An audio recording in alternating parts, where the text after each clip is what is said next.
तो hello student, welcome back to my channel Samrat academy. तो दोस्तों, मेरा नाम है आकाश और मेरे प्यारे विद्यार्थियों, जैसा सबको मालूम है कि 4 अप्रैल को आप लोगों का साइंस का पेपर है। मेरे प्यारे विद्यार्थियों, आज ये वीडियो बहुत ज़्यादा इंपॉर्टेंट है। तैयारी बहुत अच्छे तरीके से चल रही है आप लोगों की। इस वीडियो से मैं आप लोगों को गारंटी लेता हूँ 100%। आप लोग सोच रहे होंगे कि ऐसा कि सर मजाक कर रहे होंगे, चाहे जैसा भी आप लोग सोच रहे होंगे कि नहीं, जो भी बोल रहा हूँ मैं झूठ बोल रहा हूँ, चाहे जैसा भी हो, लेकिन मैं आप लोगों को हकीकत बताने वाला हूँ कि इस वीडियो से कम आप लोगों के 20 या 30 मार्क्स आप लोगों को पक्का होगा। ये मैं गारंटी लेता हूँ। 70 में कम से कम 20 या 30 नंबर आप लोगों का पक्का हो जाएगा। ये इसलिए मैं बता रहा हूँ क्योंकि देखिए, ये मैं पेपर आपको दिखाई दे रहा है, आपका 2019 का पेपर। ये 2019 का पेपर इतना ज़्यादा महत्वपूर्ण है, इस से आप लोगों के कम से कम 20 या 30 नंबर के क्वेश्चन 2022 में बोर्ड एग्जाम में पूछा जाएगा। अभी मैं क्वेश्चन दिखाऊंगा, अभी क्वेश्चन देखते हैं, आपको मालूम चला जाएगा कि हाँ भाई, किस लेवल के क्वेश्चन है, पूछा जाएगा कि नहीं पूछा जाएगा, अब तुरंत मालूम चला जाएगा। लेकिन मैं आपसे ये कहीं रिक्वेस्ट करूंगा कि ये जो आपको जो यह पेपर दिखाई दे रहा है, पेपर को पूरा का पूरा आप लोग सॉल्व कर लीजिएगा। चलिए, हालांकि मैं अभी सॉल्यूशन कराऊंगा उस क्वेश्चनों को, बहुत सारे क्वेश्चन का सॉल्यूशन कराऊंगा। जो दीर्घ उत्तरी रहेगा उसको छोड़ दूंगा आप लोगों को लिए करने के लिए। बहुत सारे क्वेश्चन का सॉल्यूशन कराऊंगा मैं, और जो नहीं आएगा कमेंट कीजिएगा, मैं करा दूंगा। लेकिन यहाँ से 20 या 30 क्वेश्चन आप लोगों का पक्का, इस बात की गारंटी मैं लेता हूँ। ठीक है मेरे प्यारे विद्यार्थियों, इस वीडियो को हमने टारगेट रखा है 1000 लाइक, और आई होप आप इसको जरूर से आप पूरा कराएंगे। ठीक है, और इस बार कोई रोकेगा नहीं आप लोगों को, 100% बता रहा हूँ आप लोगों को, कोई नहीं रोकेगा। अब बहुत ही अच्छा मार्क्स आप लेकर आने वाले हैं। चलिए, पहले इसको हम देखते हैं। खंड का पहले देखेंगे। देखिए, बहुत ज़्यादा इंपॉर्टेंट है। खंड का है यहाँ पे कि एक लेंस की क्षमता +1 डायोप्टर है, तो उसकी फोकस दूरी है। तो देखिए, कह रहा है कि एक लेंस की अगर क्षमता जो है +1 डायोप्टर है, तो उसकी फोकस दूरी कितनी होगी। तो सिंपल बात है, कितना हो जाएगा, 100 या 100 सेंटीमीटर होगा। क्योंकि आप P बराबर क्या होता है, P बराबर क्या होता है, 100/F। तो आपका क्षमता दिया है कितना, 1, तो यहाँ पे 1 हो जाएगा, तो F को यहाँ कर देंगे, 1 को नीचे, तो 100 में 1 का भाग देंगे तो आपका 100 ही सेंटीमीटर आने वाला है। तो एक लेंस की क्षमता अगर +1 डायोप्टर है, तो उसकी फोकस दूरी कितना हो जाएगी, 100 सेंटीमीटर हो जाएगी। चलिए आगे हम बात करेंगे। अगला प्रश्न है कि स्पष्ट दृष्टि की जो न्यूनतम दूरी है वो कितनी होती है। सबको मालूम है कि स्पष्ट दृष्टि की न्यूनतम दूरी 25 मीटर होती है। ठीक है, 25 मीटर क्लियर हो गया। चलिए, 25 मीटर नहीं, सॉरी 25 सेंटीमीटर होता है। गलत हो जाएगा यहाँ पे। 25 मीटर तो बहुत ज़्यादा बड़ा हो गया ना, 25 सेंटीमीटर होता है। देखिए, इसी तरह ध्यान से अगर बच्चा कोई नहीं देगा गलत कर देगा। ठीक है, 25 सेंटीमीटर होता है। क्लियर हो गया। चलिए आइए, कह रहा है कि लघुपतन के समय परिपथ में जो विद्युत धारा का मान होता है, शून्य हो जाता है, कि बहुत अधिक बढ़ जाता है, कि परिवर्तित नहीं होता है, कि निरंतर परिवर्तित होता है। तो मेरे प्यारे विद्यार्थियों, मैं बता दूं कि लघुपतन के समय जो परिपथ में विद्युत धारा का मान होता है वो बहुत अधिक बढ़ जाता है। क्या होता है, बहुत अधिक बढ़ जाता है। इसलिए क्या हो जाएगा, दूसरा राइट आंसर हो जाएगा। इसके बाद देखिए, नेक्स्ट है कि ओम के नियम के अनुसार विभवांतर व धारा के बीच ग्राफ होगा। ओम के नियम के अनुसार विभवांतर व धारा के बीच जो ग्राफ होगा वो क्या होगा, एक सरल रेखा, वृत्तीय, अर्धवृत्त की लगातार दिशा बदलती रेखा। तो क्या होगा, एक सरल रेखा हो जाएगा। क्या हो जाएगा, एक सरल रेखा हो जाएगा। मेरे प्यारे विद्यार्थियों, very very most important question, I hope clear हो गया होगा आप लोगों को। अगला प्रश्न की तरफ बढ़ेंगे। अगला प्रश्न देखिए, very very most important, 2 number के लिए क्वेश्चन आ गया। चलिए, इस क्वेश्चन को सॉल्व करते हैं। कह रहा है कि प्रकाश वायु से 1.50 अपवर्तनांक की कांच की प्लेट में प्रवेश करता है। कांच में प्रकाश की चाल क्या होगी। ठीक है, अगर निर्वात में प्रकाश की चाल अगर 3 × 10⁻8 मीटर पर सेकेंड है तो चलिए, तो देख लेते हैं। हमसे पूछा है कि कांच में प्रकाश की चाल क्या होगी। ठीक है, कह रहा है कि प्रकाश जो है वायु से किसमें कांच में प्रवेश कर रहा है। प्रकाश देखिए आपका वायु है, और वायु से किसमें प्रवेश कर रहा है, कांच में प्रवेश कर रहा है। ठीक है, तो प्रकाश वायु से अपवर्तनांक कितना, जब वायु से कांच में प्रवेश कर रहा है, तो उस समय जो अपवर्तनांक इसका 1.50 अपवर्तनांक है। ठीक है, तो कह रहा है कांच में प्रकाश की चाल क्या होगी। इस कांच में इस प्रकाश की चाल पूछ रहा है। ठीक है, तो देखिए क्या लिखेंगे हम लोग कि वायु के सापेक्ष किसका, वायु के सापेक्ष कांच का अपवर्तनांक पूछा है ना। तो चलिए देखते हैं, हमसे पूछा क्या, कांच में प्रकाश की चाल, तो लिखेंगे यहाँ पे कांच में, डायरेक्ट लिखता हूँ, कांच में प्रकाश की चाल। तो देखिए, कांच में प्रकाश की जो चाल होगी वो क्या होगा, तो कांच में प्रकाश की चाल बराबर, पर हम देखेंगे कि वायु में प्रकाश की चाल कितनी है। वायु में प्रकाश की चाल, वायु में प्रकाश की चाल, और बटे के क्या हो जाएगा, वायु के सापेक्ष माध्यम का अपवर्तनांक। वायु के सापेक्ष क्या होता है, माध्यम का अपवर्तनांक। वायु के सापेक्ष, ये डायरेक्ट में फार्मूला लिख दिया हूँ। ठीक है, वायु के सापेक्ष माध्यम का अपवर्तनांक। 10 हो जाएगा आपका। तो वायु में प्रकाश की चाल, तो कह रहा है कि निर्वात में प्रकाश की चाल, तो निर्वात में तो वायु, तो वायु में प्रकाश की चाल कितना, 3 × 10⁻8 मीटर पर सेकंड दिया है। तो 3 × 10⁻, क्या हो जाएगा, 8 मीटर पर सेकंड। और वायु के सापेक्ष कांच का अपवर्तनांक कितना है, 1.50 है। ठीक है, तो इसे हल करेंगे तो कितना हो जाएगा आपका, अगर यहाँ दशमलव की बात करें, दशमलव हटाएंगे तो ऊपर क्या हो जाएगा, 30 गुणे कितना हो जाएगा, 10⁸ मीटर पर सेकंड, और नीचे कितना हो जाएगा, 15। तो 15 दूनी के 30 कितना हो जाएगा, 2 × 10⁸8 मीटर पर सेकंड हो जाएगा। ठीक है, कांच में प्रकाश की चाल। तो आई होप आपको 2 नंबर मिल गया। ठीक है, 2 नंबर का क्वेश्चन है और 2 नंबर आपको क्लियर हो गया होगा। चलिए, फिर कह रहा है कि किसी नेत्र की समंजन क्षमता से क्या अभिप्राय है। तो सबको मालूम है कि समंजन क्षमता क्या होती है। समंजन क्षमता के कारण, चलिए मैं बोल देता हूँ, आप लोग नोट कर लीजिए, मैं बोल रहा हूँ आप सुनिए। नेत्र की समंजन क्षमता क्या होता है कि नेत्र का वह क्षमता जिसके कारण वो अपनी फोकस दूरी को समायोजित करके निकट तथा दूरस्थ वस्तुओं को फोकसित कर लेता है, नेत्र की क्या कहलाता है, समंजन क्षमता कहलाता है। एक बार फिर बोल रहा हूँ, सुन के लिख लीजिए, बहुत ज़्यादा इंपॉर्टेंट है। नेत्र की वह क्षमता जिसके कारण वो अपनी फोकस दूरी को समायोजित करके निकट तथा दूरस्थ वस्तुओं को फोकसित कर लेता है, नेत्र की समंजन क्षमता कहलाता है। ठीक है, चलिए आई होप क्लियर हो गया होगा। चलिए अगला प्रश्न देखिए, वेरी वेरी मोस्ट इंपोर्टेंट है कि किसी विद्युत बल्ब के तंतु में 0.5 एम्पीयर की धारा 10 मिनट तक प्रवाहित होती है, तो परिपथ में प्रवाहित विद्युत आवेश की गणना करना है। विद्युत आवेश की गणना करना 2 नंबर के लिए very very most important question है। देखिए सबसे पहले क्या दिया हमको, 0.5 एम्पीयर धारा, हमको धारा की वैल्यू दे रखा है, कितना दे रखा है, लिखेंगे धारा बराबर दे रखा है 0.5 एम्पीयर दे रखा है 10 मिनट तक, मतलब कि समय हमको दे रखा है, समय मतलब टी बराबर दे रखा है हमको 10 मिनट। तो मिनट है तो चेंज कर देंगे सेकंड में, तो 10 × 60 बराबर कितना हो जाएगा यहाँ पे 600 सेकेंड। ठीक है, और फिर हमसे पूछा है कि विद्युत आवेश, तो हम जानते हैं कि विद्युत धारा बराबर फार्मूला क्या होता है, विद्युत धारा बराबर फार्मूला होता है आवेश बटे समय, आवेश बटे क्या होता है, समय होता है। तो विद्युत धारा की वैल्यू कितना है, 0.5 एम्पीयर बराबर आवेश हमको ज्ञात करना है, तो आवेश को क्यू हमको ज्ञात करना है, समय कितना दिया है 600, तो इसका गुणा इसमें हो जाएगा, तो 0.5 गुणे कितना हो जाएगा 600 बराबर क्यू आवेश, तो कितना हो जाएगा 6×5 = 30, कितना हो जाएगा 3000। तो एक अंक के बाद दशमलव तो एक बाद लगा देंगे, तो क्यू, तो आवेश बराबर कितना आ गया 300। और सबको मालूम है कि आवेश का मात्रा क्या होता है, कूलाम, तो 300 कूलाम, बात खत्म। तो देखिए इस प्रकार निकल गया, यहाँ से 2 नंबर आपका मिल गया। ठीक है, तो आई होप आपको 2 नंबर यहाँ से क्लियर हो गया होगा मेरे प्यारे विद्यार्थियों, अच्छे तरीके से, कोई भी डाउट आपको इसमें नहीं होगा। क्लियर हो गया ना। चलिए अगला प्रश्न देखते हैं। अगला प्रश्न मेरे प्यारे विद्यार्थियों 4 नंबर के लिए, अगला प्रश्न कितने नंबर के, 4 नंबर के। कह रहा है कि किसी अवतल लेंस की फोकस दूरी अगर 15 सेंटीमीटर है, वस्तु को लेंस से कितनी दूरी पर रखें कि उसका प्रतिबिंब लेंस से 10 सेंटीमीटर दूरी बने। लेंस द्वारा उत्पन्न आवर्धन भी हमको क्या करना है, ज्ञात करना है। चलिए मेरे प्यारे विद्यार्थी देखिए क्या है, अवतल लेंस है, हमको दिया है फोकस दूरी, सबसे पहले लिखेंगे फोकस दूरी। ठीक है, फोकस दूरी एफ बराबर, अवतल दर्पण है तो माइनस में होगा, -15 सेंटीमीटर फोकस दूरी हो गया इसका। वस्तु को लेंस से कितनी दूरी पर रखें, मतलब कि v का वैल्यू पूछा है, और कह रहा है कि उसका प्रतिबिंब लेंस से 10 सेंटीमीटर दूरी पर बने, 10 सेंटीमीटर दूरी पर बने। ठीक है, वस्तु को लेंस से कितनी दूरी पर रखें, तो u का वैल्यू हमको पूछा है, और जो प्रतिबिंब बन रहा है वो 10 सेंटीमीटर दूरी बन रहा है, तो हमको v का वैल्यू दे रखा है 10 सेंटीमीटर, लेकिन u का वैल्यू हमको पूछा है कि वस्तु को कितने सेंटीमीटर दूरी पर रखेंगे, मतलब u का वैल्यू पूछा है, और लेंस की आवर्धन m का वैल्यू भी पूछा है, आवर्धन क्षमता। तो हम सबसे पहले लगाएंगे कि लेंस सूत्र से, क्या लिखेंगे, लेंस सूत्र से। चलिए तो लगा देंगे लेंस सूत्र से, और हालांकि देखिए प्रतिबिंब बनना है तो प्रतिबिंब भी क्या है, अवतल लेंस है ना, तो ये भी माइनस में होगा। ठीक है, v बराबर भी क्या होगा, माइनस में।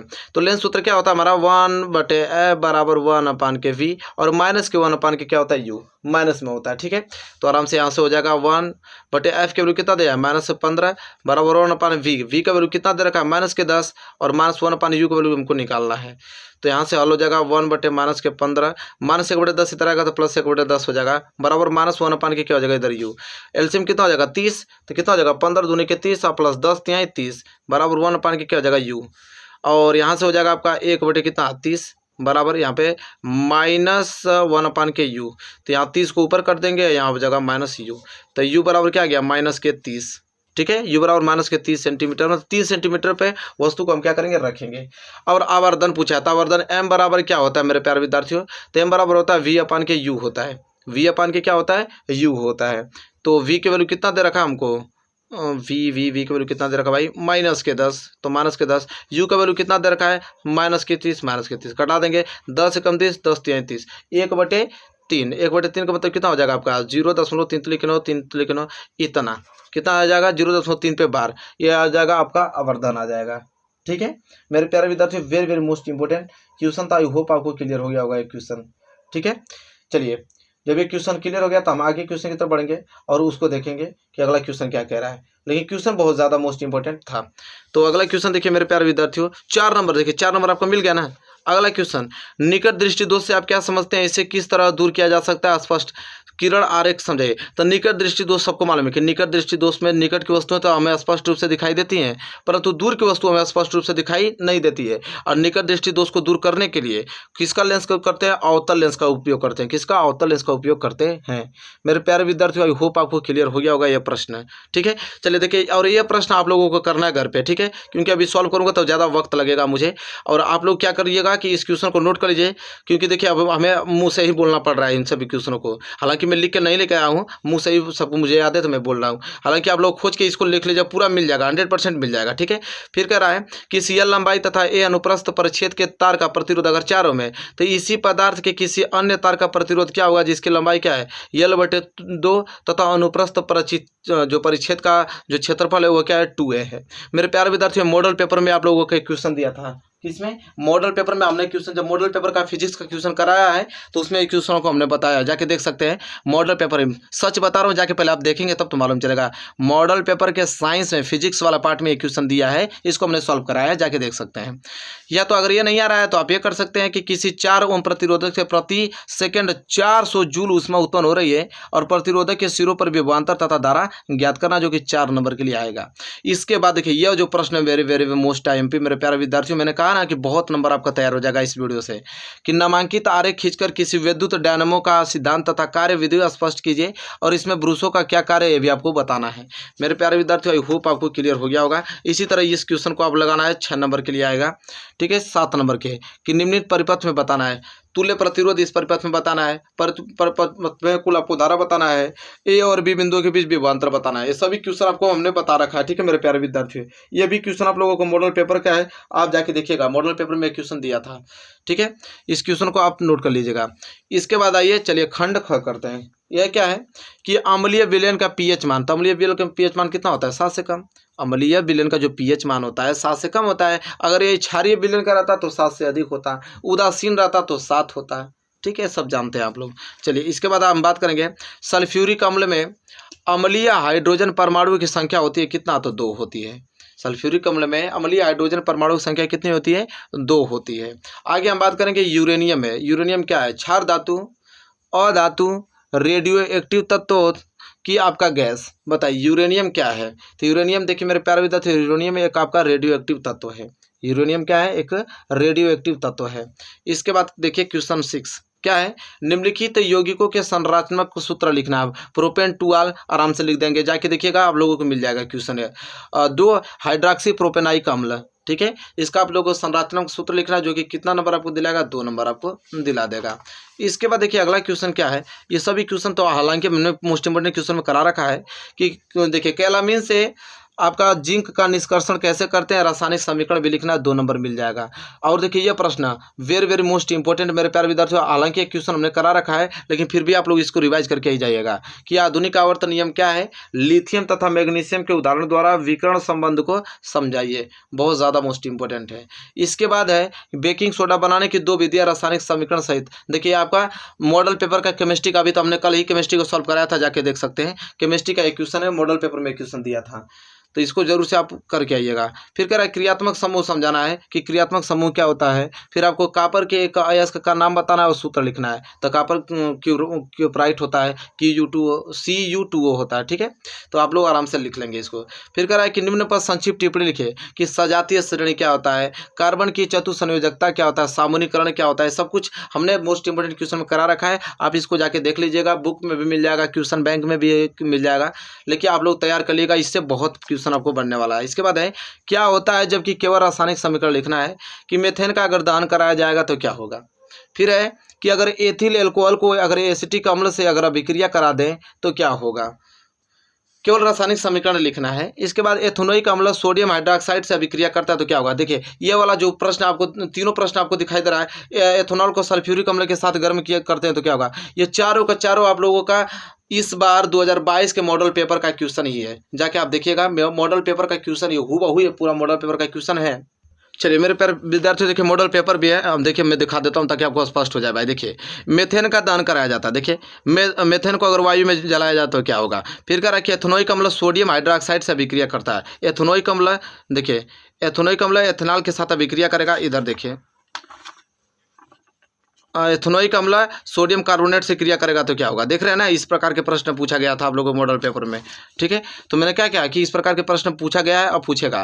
कह रहा है एथेनॉल को सल्फ्यूरिक अम्ल के साथ अगर अभिक्रिया कराएंगे तो क्या होगा, ठीक है। देख रहे हैं पूरा मॉडल पेपर के अनुसार ये प्रश्न तैयार किया गया है। वेरी वेरी मोस्ट इंपॉर्टेंट है, आराम से देखिए। सजातीय श्रेणी पूछा था ना कि सजातीय श्रेणी क्या है, देखिए इसमें भी तो दिया है कि सजातीय श्रेणी क्या है, मॉडल पेपर ही तो है आप लोगों का। तो देखिए आप लोगों का कहा ना कि वेरी वेरी मोस्ट इंपॉर्टेंट ये क्वेश्चन बनना तय है। फिर देखिए साबुनीकरण, इसमें भी लिखा है कि साबुन की सफाई प्रक्रिया। तो मैंने कहा ना, मैं झूठ नहीं बोलता हूँ, आप लोग हमारे विश्वास कीजिए, जो मैं बता रहा हूँ 100% ये चीज़ आप मान के चलिए कि इसको आप तैयार करके ही आप जाइएगा। चलिए अगला है खंड ग बायोलॉजी वाला कि पादप में जाइलम उत्तरदायी होता है। पादप में जो जाइलम होता है वो उत्तरदायी होता है तो जल का संवहन, भोजन का संवहन, अमीनो अम्ल का संवहन करने में कि ऑक्सीजन का वहन करने में। तो देखिए पादप में जो जाइलम उत्तरदायी होता है जल का वहन करने में, जल का वहन करने में, ठीक है। आई होप आपको क्लियर हो गया होगा मेरे प्यारे विद्यार्थियों। चलिए अगला क्वेश्चन जो बायोलॉजी का है बहुविकल्पीय। मस्तिष्क उत्तरदायी होता है सोचने के लिए, हृदय स्पंदन के लिए, शारीरिक संतुलन के लिए, इनमें से इन सभी के लिए। तो देखिए इन सभी के लिए क्या हो जाएगा, ऑप्शन डी, मस्तिष्क उत्तरदायी होता है इन सभी के लिए, ठीक है। चलिए आगे करेंगे। पराग कोश में होता है वायदल, अंडाशय, अंडप की परागकण। सबको मालूम है कि पराग कोश में परागण होता है, ठीक है, परागकण होता है पराग कोश में। क्लियर हो गया। चलिए देखिए क्वेश्चन आप लोगों का वेरी वेरी मोस्ट इंपोर्टेंट है। आप जाके देखिए बहुविकल्पीय में सारे क्वेश्चन आप लोगों को मिलेंगे, ठीक है। हालांकि हमने क्वेश्चन करा भी रखा है। चलिए ये क्वेश्चन हो गया ना। अगला क्वेश्चन कि कह रहा है कि समजात अंगों का उदाहरण है। कह रहा है कि समजात अंगों का उदाहरण है कि हमारा हाथ तथा कुत्ते के अग्रपात, हमारा दांत तथा हाथी के दांत, और आलू एवं घास के ऊपरी भूस्तारी, और ऑप्शन डी जो है इनमें से सभी। तो देखिए जो समजात अंगों का उदाहरण है ना, ये सभी है, इनमें से सभी उदाहरण है समजात अंगों का, ठीक है। तो ये बहुविकल्पीय प्रश्न दिया था। देखिए हालांकि ये सभी क्वेश्चन हमने करा रखा है, आप देख सकते हैं। स्वपोषी पोषण क्या है, उदाहरण देकर संक्षिप्त में समझाइए। स्वपोषी पोषण हमने बताया बहुत अच्छे तरीके से, आप 2 नंबर क्लियर हो जाएगा। देखिए इस जो पेपर है ना ये वाला, ये पूरा का पूरा पेपर आप रट जाइएगा, ये वाला पेपर। इससे आपको 100% 20 या 30 मार्क्स तो कहीं नहीं गया है, 100% मिलने वाला है। फिर है कि मस्तिष्क के कितने भाग होते हैं। अनैच्छिक क्रियाएं जैसे रक्त दाब, लार आना तथा वमन किस भाग से नियंत्रित होते हैं, ठीक है। वेरी वेरी मोस्ट इंपोर्टेंट आप लोगों का है, 10वें का है, तैयार कर लीजिएगा 2 नंबर के लिए। फिर कह रहा है पुष्प के अनुदैर्ध्य काट का नामांकन चित्र बने। बहुत ज़्यादा इंपॉर्टेंट है आप लोगों का चित्र बनाना। तो आप लोग जानते हैं पुष्प के अनुदैर्ध्य काट का नामांकन चित्र बनाना जानते हैं ना आप लोग। नहीं बनाने जानते हैं तो सीख लीजिएगा, क्योंकि एक प्रश्न आएगा तो आपको खुद ही बनाना पड़ेगा एग्जाम में, कोई बनाएगा नहीं, ठीक है। चलिए इसके बाद देखिए यह प्रश्न वेरी वेरी मोस्ट इंपोर्टेंट कि मेंडल के प्रभाविता नियम से आप क्या समझते हैं, और द्विसंकर संकरण के चित्र की सहायता से, और इसे क्या करना है स्पष्ट कीजिए। Very very most important question है मेरे प्यारे विद्यार्थियों, से तैयार करके आपको जाना है। इसके बाद है अगर वह नहीं आ रहा है तो ये बता दीजिएगा कि जीवाश्म क्या है। ये सारे क्वेश्चन तो हमने करा ही रखा ऑलरेडी आप लोगों को कि जीवाश्म क्या है, कैसे बनते हैं, ठीक है। चलिए क्लियर हो गया आप लोगों को, बहुत ज़्यादा महत्वपूर्ण है। और इन प्रश्नों को आपको किसी कीमत पे मेरे प्यारे विद्यार्थियों तैयार करके ही आपको जाना है, ठीक है। चलिए आगे बात कर लेते हैं। कायिक प्रवर्धन किसे कहते हैं? वेरी वेरी मोस्ट इंपॉर्टेंट मेरे प्यारे विद्यार्थियों। देखिए मॉडल पेपर मैंने बताया ना कि देखिए मॉडल पेपर कायिक प्रवर्धन क्या है, उदाहरण सहित स्पष्ट कीजिए। देखिए इसमें भी दिया है कि कायिक प्रवर्धन किसे कहते हैं, मतलब मॉडल पेपर से हुबहू ये क्वेश्चन मिला। 100% मुझे विश्वास है कि कहीं ऐसा ना हो कि 2022 का पूरा पैटर्न यही वाला प्रश्न ही आ जाए। ठीक है, इसलिए मैं कर रहा हूँ, पूरा रट जाइएगा इसे आप लोग। तो कायिक प्रवर्धन किसे कहते हैं, इसकी विधियों को उदाहरण सहित आपको वर्णन करना है, वेरी वेरी मोस्ट इंपॉर्टेंट है। या तो एटीपी क्या है, इसका निर्माण किस प्रकार होता है और इसके क्या उपयोग है, वेरी वेरी मोस्ट इंपॉर्टेंट है। तो आपको 4 नंबर यहाँ से मिल जाएगा, तैयार करके आपको जाना है। अगला प्रश्न जो कि आपको तैयार करके जाना वेरी वेरी मोस्ट इंपॉर्टेंट है कि प्रदूषण क्या है।